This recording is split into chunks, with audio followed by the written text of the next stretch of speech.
Play, do, voix. Prendre une personne pour quelqu'un d'autre, tomber sur une pharmacienne un peu sourde, avoir un problème féminin et un jean blanc, postillonner, rentrer au mauvais moment, foirer son dîner. Nous avons tous en stock une histoire un peu gênante, une boulette, un affreux quiproquo, un moment de solitude intersidérale. Dressez la liste des moments où tout à coup vous vous êtes senti très seul. La fois où j'ai fait un énorme trou dans le mur en bricolant chez un ami alors que j'étais juste en train de poser un sèche-serviette. J'ai la fois où j'ai dit bisous à mon nouveau patron au téléphone. La fois où j'ai loupé un super poste à l'étranger parce qu'à l'époque j'avais pas assez bossé mon anglais. Et la fois où j'ai commencé mon concert, je jouais un air d'un morceau et j'ai commencé à chanter l'air d'un autre. La fois où j'ai eu honte, c'est quand j'ai fallu repasser mon permis, mon code de route pour avoir mon permis. J'ai dû passer 2 fois. Alors moi, la plus grande honte, je pense, c'est que quand on a été au ski la dernière fois, j'ai pas voulu reprendre le son, disant que j'étais au top. Et quand je suis arrivée en haut de la montagne, j'avais eu tellement peur que je n'arrivais plus à redescendre. Donc c'est un moniteur qui est venu et qui m'a dit vous me tenez la taille et on redescend tous les deux. Et une fois, ma fille a voulu me maquiller pour être à la page parce que tout le monde se maquillait. Et quand elle a vu le résultat, elle a dit bon, non maman, t'as qu'à rester comme tu es. Alors, la fois où j'ai loupé pour la 2e fois mon permis en me prenant un trottoir, et toutes les fois où je devais jouer de la flûte en cours de musique et que tout le monde se bouchait les oreilles. J'ai la fois où j'ai échoué, les fois où j'ai échoué mon permis de conduire. Et je bis. Et puis la fois où, pour la première fois, j'invitais mes beaux-parents à manger. Et puis j'ai voulu me lancer un petit peu. J'aimais bien la cuisine. J'ai voulu faire une lotte à l'américaine. Et c'était pas bon. La fois où, en accordant mon violon au début d'un concert, la corde a cassé et m'a sauté au visage. Et où j'ai fait tout le concert avec 3 cordes. Mais heureusement, j'étais violon 2 dans l'orchestre, alors on m'entendait pas trop. La fois où j'ai mis 2 fois du sel dans la pâte à pain. La fois où, en passant mon permis, le moniteur, on démarre la voiture, il me dit on va partir à droite. J'ai mis mon clignotant à droite, j'ai fait mes contrôles et j'ai tourné à gauche. Mais j'ai quand même eu mon permis. Il m'a dit c'est pas grave, c'est bien à gauche aussi. Alors c'est un peu gênant, mais c'était sur le mail François Mitterrand à Rennes. J'étais avec mon beau-frère, on a discuté pendant une bonne demi-heure dehors à côté, il y a un terrain où tout le monde fait de la musculation, là devant tout le monde, c'est rigolo d'ailleurs, et j'avais la braguette ouverte. Une bonne demi-heure, je pense, et je m'en suis aperçu en arrivant dans ma voiture. Donc je revenais du travail, j'avais un artisan chez moi parce qu'on refaisait le chauffage. Et dans la cave, il mettait de la bande autour du tuyau.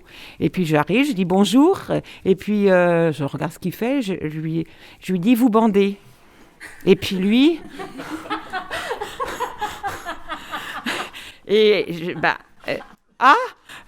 vous mettez de la bande autour du tuyau. Et je suis remontée dans ma cuisine, il m'a pas revue et il était pas bien, je crois, et moi non plus. C'est plutôt un moment un peu honteux, non ? Un truc dont on n'est pas très très fier, quoi. Alors j'ai un souvenir qui m'est revenu assez vite, un souvenir de cours de récréation, de rejet d'une petite fille dans la cour de récréation parce qu'elle avait des verrues. On jouait au chat.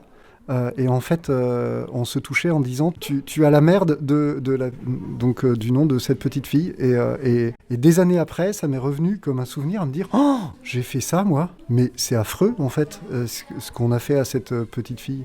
Et ça m'a travaillé longtemps en fait ce truc. J'étais adolescente et ma mère commençait à comprendre que j'avais le droit de m'habiller toute seule avec les fringues que je voulais, sauf que j'avais aucun pantalon qui allait correctement. Donc on avait été faire du shopping ensemble.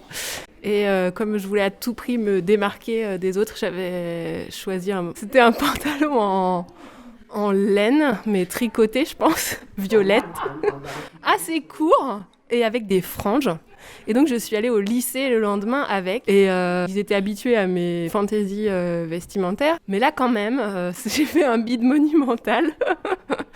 Et en plus, la laine, quand t'es assis sur ta chaise toute la journée, ça gratte affreusement les fesses.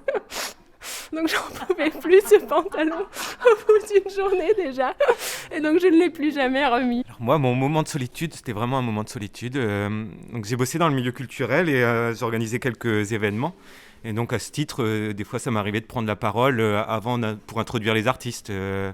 Et j'avais la fâcheuse tendance de ne pas préparer mes interventions. Donc des fois ça marchait, et des fois ça marchait moins bien. Et je me rappelle d'une fois, là c'était les 10 ans du festival de jazz, Jazz in Fougères. Et donc c'était pour introduire le concert des élèves du conservatoire. Donc la salle était bondée, il y avait au moins 200 personnes. Là je passe derrière la directrice, il y avait l'élu, et puis moi j'avais rien préparé.